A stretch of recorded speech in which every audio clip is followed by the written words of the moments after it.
guys? Awkward are back with another video, and here today we got to talk about this. We got to talk about this new Cole diss track. A lot of opinions have been flying around, and I really wanted to get back and this is to me this is the perfect thing. I had another video planned, but then this decided to drop, so now we got to talk about this. But the reason I wanted to talk about this before, y'all might notice I didn't really talk about the Kendrick part of this. Is generally I like to come out and talk about things when I feel like something is generally misunderstood or not properly covered from what I've seen. That's generally when I get my drive to, talk about things. And honestly, I felt like for the most part the Kendrick thing was pretty well covered. I don't really feel like I don't feel like everybody got it, but I feel like there was sizable people, Sean C, Fantano, NFR, who very clearly understood what Kendrick was saying and why it was pivotal and why it was different from the Control verse. And overall, I don't feel like the narrative around that was to me it made perfect sense. Now, I have done my best to stay away from the Cole discussion. However, I already know that people are not going to understand this diss track. They're not going to get it. And listening to this diss track over and over and over again, yes, you read the title correctly. I do consider this to be a perfect diss track, but there's a caveat to that. You'll see. But I know, especially with the way that how music critics feel about J. Cole, I know that Cole isn't as favored, and so this benefit of the doubt, fact for fact, let's break it down thing, I don't think that I'm sorry, and I love this dude. I'm not trying to call bro out OD, but I know that Fantano hates this diss track. I don't know. I haven't heard anything, but I noticed that hates this diss track because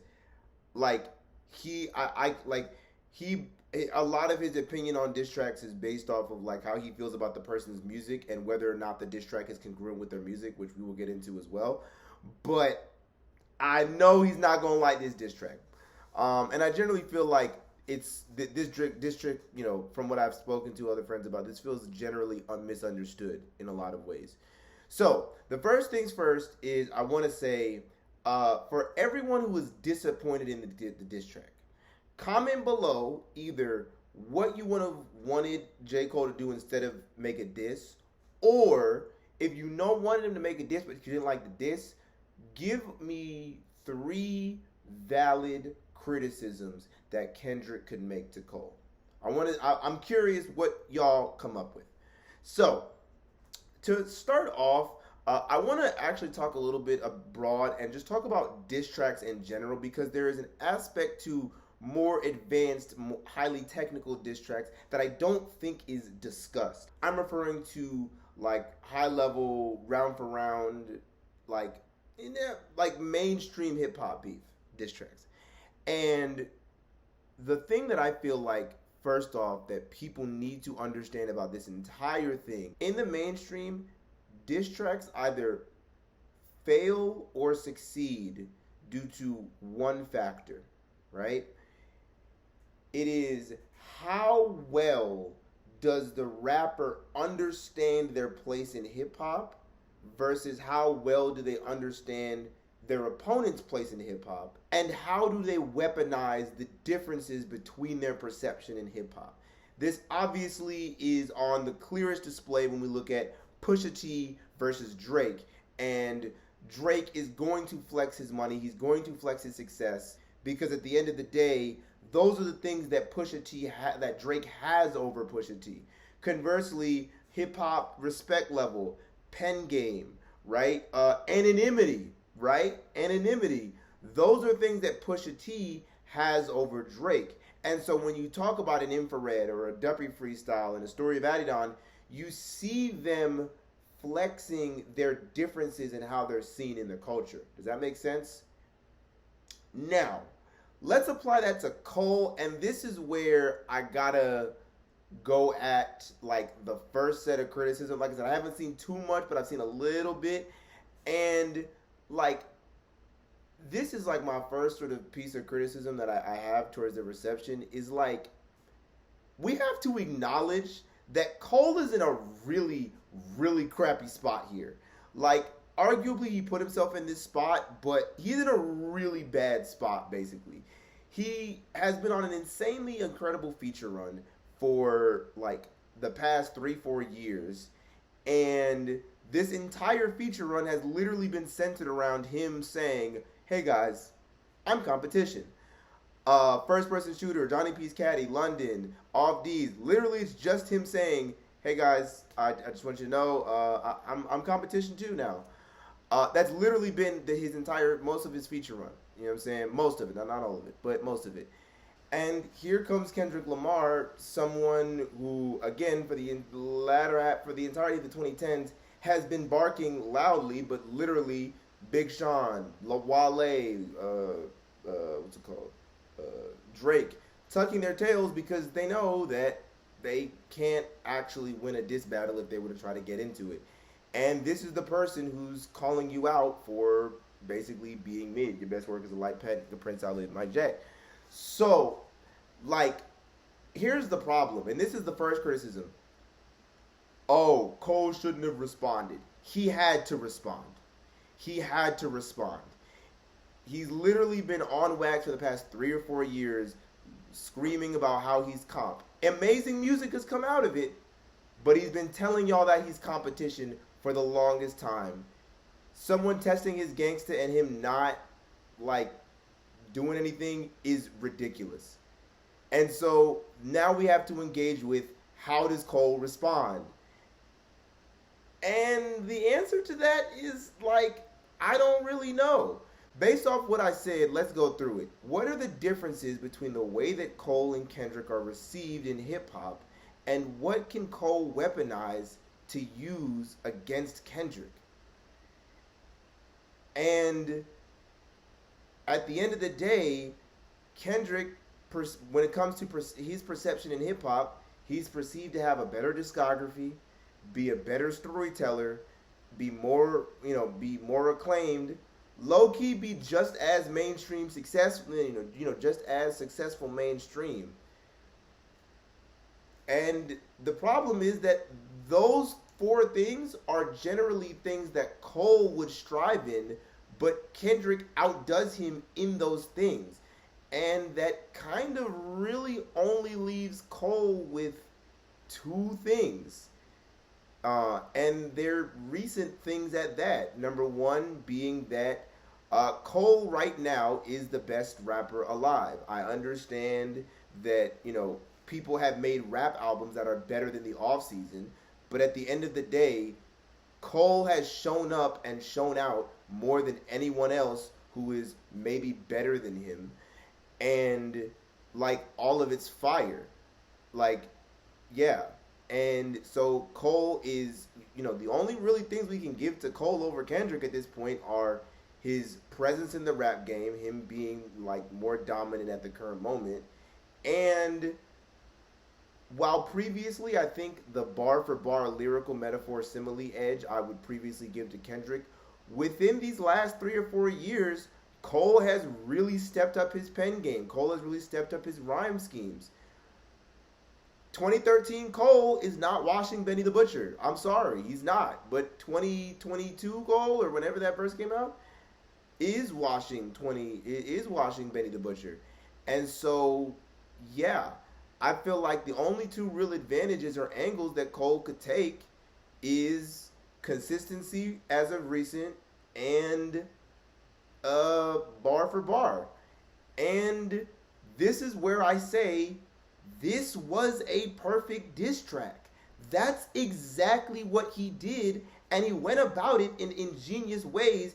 I gotta give it up to bro in ways that I didn't even see coming. Now, there are 3 main points, in my opinion, that are, like, really of note, in my opinion. And we're going to go through them. Before I get into the analysis, though, I want to be clear where my biases are, okay? So let me just get this about the way. Who do I believe is better between Cole and Kendrick? I believe Kendrick is better. Who do I like more between Cole and Kendrick? I like Cole more, but I do believe that Kendrick is still overall better. what do I in terms of like the bars and the music? Honestly, it was about even. I would say that the Metro beat was even better than the Conductor beat, uh, and was definitely better than the T minus beat.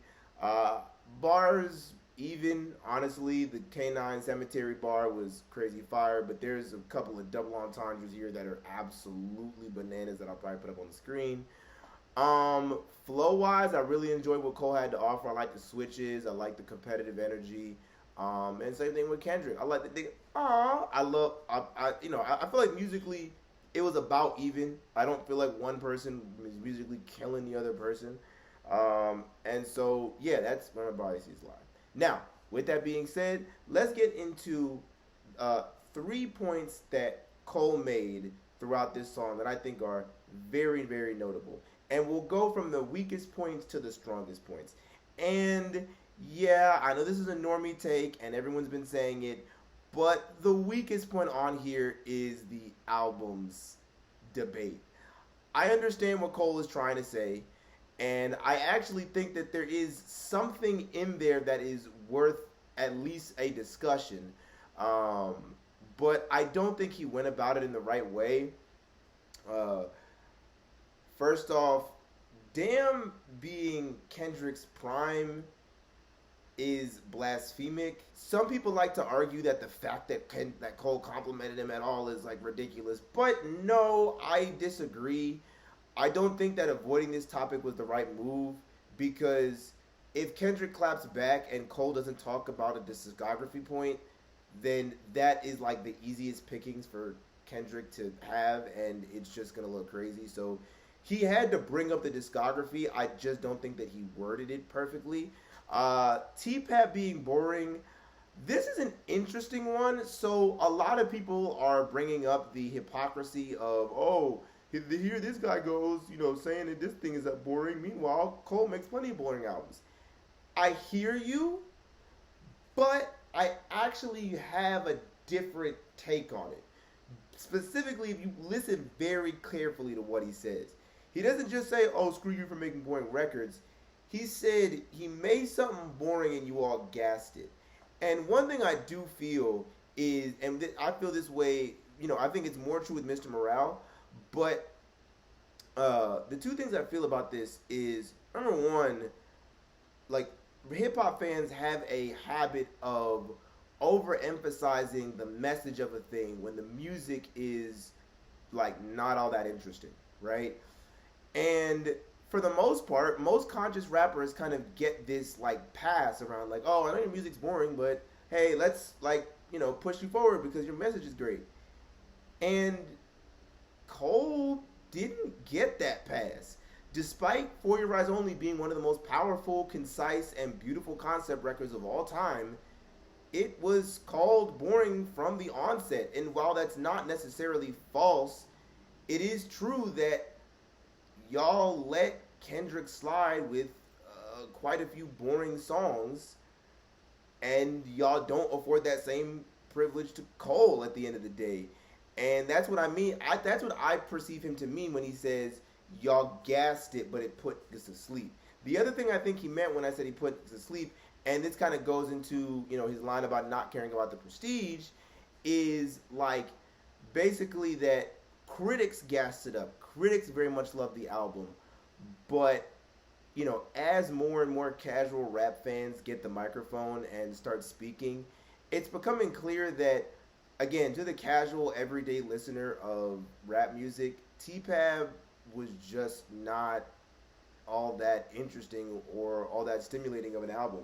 And while music nerds who are looking for every little minute crevice and detail of certain, albums and beats and stuff like that, absolutely find the beauty in an album like that, Cole's point is your actual impact on the world was, it seems like a boring album. Now, whether or not this is a diss is kind of up in the air, because I don't feel like it's Kendrick's fault that it was perceived as boring at the end of the day. This is just the reality of commercialized music. But that is the point that Cole is making, and I think it has a bit more depth than people are giving it credit for. But still, the worst point here. The second thing we got to talk about is uh, I'm not living with the pressure of constant facades, and and I actually really like this line because I think it's a really funny way to pretty heavily undercut Kendrick Lamar and his whole last album's rollout, because that was basically what his last album's rollout was about, was basically him feeling like, he's got this conscious persona that he's got to keep up, but he just can't hold on to it anymore, and he's breaking down. And like, I find it interesting that Cole is just like, why did you feel the need to uphold the facade anyway? Uh, as like kind of this like subtle dig at the whole rollout for Mr. Round the Big Steppers. Not only that, but like this hits a little bit harder because Cole is a conscious rapper, and so he's someone else who we would expect to have this like this facade, this desire to hold up a facade around being a conscious rapper, but he doesn't. And so he's kind of saying like, hey, we do the same thing, and I don't have those issues. I don't know what's going on with you over there. And like I said, I think it's just a really funny and interesting way to undercut, um, basically the entirety of Mr. Morale. I forgot to mention the in the albums point, the 4 albums, and I Can Divide. I see what Cole is saying here. I definitely do. Cole does have, I would say, like, if we're going to talk about when they really burst onto the mainstream, I think that Cole's burst onto the mainstream was Cold World, and since then he's had 6 albums, and maybe 7 or 8 if you count Dreamville. And I would count Dreamville because that is Cole's label versus TDE is not Kendrick's label. Versus Kendrick has had far fewer, and it's been my opinion for a very long time that, like, basically, niggas who don't drop a lot of albums are playing it safe. It's a lot easier to seem like the greatest rapper of all time when you only have 3 or 4 albums. See Biggie and Tupac. And I think that, like, to me, for example, what Jay-Z and Nas do, which AKA like dropping just like, over a dozen great albums, is more impressive than what Kendrick has done in the past 10 years. That's just my opinion. That being said, that point is still a little bit undercut by the fact that Cole himself doesn't have a crazy amount of albums. Like, in total, he only has, like, again, if we're counting during the mainstream era, he only has, like, 2 extra ones. And if we're talking about within the last 10 years, he only has 1 extra one. And so I'm kind of lukewarm on that point. I see where he's coming from. I just don't think that Cole, and I agree that it's a lot easier to seem like the GOAT when you're, pumping out an album once every 3 years. But I don't think that Cole is the right messenger to make that point. Now, for the final point, and I don't know why people are not talking about, no. The fact that people are not talking about this line shows me that how some of y'all are Omega level Kendrick Glazers. I've been trying to hold that back this whole time, but this line and the fact that no one has pointed it out proves to me that y'all are Omega level Kendrick Glazers. Now I'm in front with a comfortable lead. How ironic. As soon as I get it, now he's wants something with me. Well, he caught something me at the perfect time to jump up and see. Boy, I got here off bars, not controversy. So, a lot of stuff here. The first thing, I like the everything before the last. Well, I love the last line. We'll talk about the last line, but everything before the last line, I really like because, again, when it comes to diss tracks, it's very important to understand where you are in the zeitgeist of hip hop. That is so important. I wish people would mention it more. And with this line, Cole, in my opinion, perfectly illustrates exactly where he is in the zeitgeist of hip hop.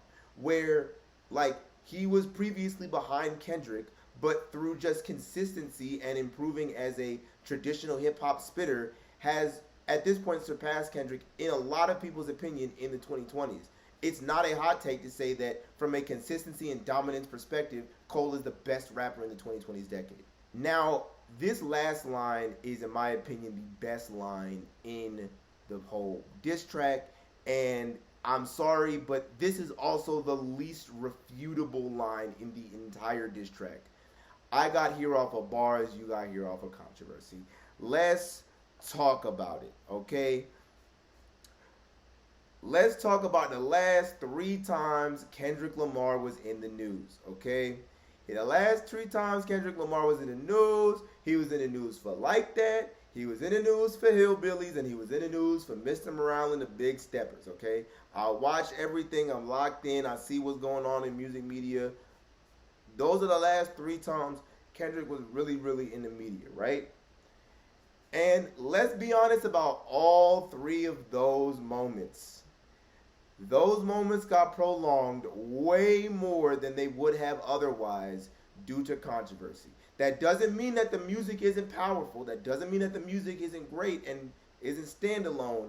But the coverage of those moments lasts far longer due to controversy. That's just a fact. Let's go through it. Like That, pretty self-explanatory. He literally dissed like the other big 3 on the record. On top of the fact that this is on a Future record who's supposed to be Drake's friend, and you know that whole relationship falling out was like a massive deal. This whole verse was like drama and controversy filled. And does this verse get talked about for more than 3 days if it's just a verse of Kendrick Lamar, I don't know, doing Goosebumps or some shit like that, just barring, you know, in a song? I don't think it gets longer than a day and a half of conversation. Next up is Hillbillies, and I'm not gonna lie, I like this song, but it was just okay. It was just cool, digestible music, and it lasted way longer in the news than it would have otherwise because of the perception of it being a sticky interpolation and whether or not Kendrick Lamar is mocking Drake for said sticky interpolation. I want to be clear, this is not necessarily Kendrick's fault, but the reality still stands that this is a controversy that allowed Kendrick music to stand in the media for far longer than it would have otherwise. That's just a fact. That is just a fact. And of course, we come to Mr. Morale and the Big Steppers, where despite literally the album statistically and like, what's it called? You know, through criticism, being acknowledged as an album that you listen to one time and then never recognize greatness and then never listen to again, somehow remained in the news for weeks. Why did it remain in the news for the weeks? Let's be honest, because of Auntie Diaries and the inclusion of Kodak Black in the album. Let's be real here. The music on that album is not so interesting that it remains in the news cycle as long as it does. It was those controversies tied to the record that allowed it to stay in the news for as long as it did. And compare that to Cole.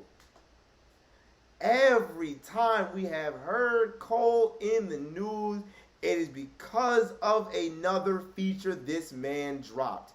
Purely about the music. No drama. But let's talk about it. Whether we're talking about his feature on First Person Shooter and him finally getting #1. We were talking about it because he washed Drake on that record, bar for bar. Whether we talk about Johnny P's Caddy, we're talking about the insane reaction to Cole reaching a new level bar-wise. Whether we're talking about All My Life and his powerful verse and ode to, you know, dying peacefully and, artists being honored in death. Again, we're talking about the music whenever Cole comes up in the media. That's just the facts. When Cole says, I'm here because of bars, you're here because you're in the news because of controversy, that is an undeniable fact. That is an undeniable fact.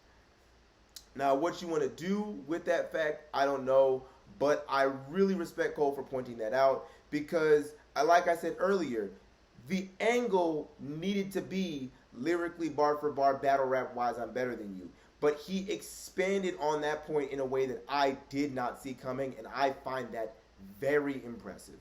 So, yeah, that is what I think about the Cole diss track. The final question, though, and this is the sad reality of this situation, is despite how much I liked this diss track, and despite Cole pretty much exercising every route he had to the absolute max, it may not have been enough. The harsh reality that, like, people are, in my opinion, not talking about enough with this whole situation is that at the end of the day, there's just not enough ammo on Kendrick Lamar to beat him in a beef. There just isn't. For Cole, for Drake, for Sean, they just don't have enough ammo. Even if they had the pen of a Lupe Fiasco or a Pusha T, there's not much that they can say, not rooted in complete delusion, that could actually scratch Kendrick. And that's the thing that, again, I feel like people are not really speaking to. Obviously, this felt like a pretty complimentary, not crazy hard punches diss track. But my response to people who expected a nasty and mean diss track is, again, what could Cole have said that would have not been seen as complete delulu, that would have been like a nasty gut punch, that would have been a Drake child reveal, that would have been a Twitter fingers, trigger fingers, that would have been after your wife, hip hop, hit him up, whatever. What line does J. Cole have? He doesn't have that ammo. That's just the reality of this situation. And so, despite how much I like the diss track, at the end of the day, Kendrick is seen overall as a stronger artist and a better rapper. And so, due to said public perception, he's at an inherent advantage. An advantage that no matter what Cole did, I don't think he can overcome. That's just what it is. It's the reason why Kendrick has gone uncontested for so long. What can y'all say to him? What can you say to him? He's been recluse. He's been dropping classics. He puts in effort. His music is great. He's commercially successful. What could you possibly say about Kendrick's legacy if you're a 2010s rapper? So I feel like I hope I get it across that I think that this is an incredible moment for hip hop. I am so glad that these guys are going at it. I find it so interesting that there's all these nuances and details throughout the whole process, and I think that both of them did a great job. Shout out to Cole for at least standing up to Kendrick. He's the first one in the 2010s to do it, like I said. I know I haven't been uploading in a while, and honestly, I'm going to do my best, but no promises. I lost a sizable amount of passion for this stuff, as well as the fact that, honestly, work has just been swamping my existence. But to be real, I like to have reaction videos as like a filler form of content while I build up to do something more creative, but I just wasn't inspired to do anything creative, and as I continue to react to more and more videos, I enjoyed it less and less and less, as reacting to mid is just not all that interesting. It doesn't even make for good content in my opinion. That being said, I got a video on Nicki Minaj coming out soon. I got a video on Jid coming out soon, so please stay tuned for that.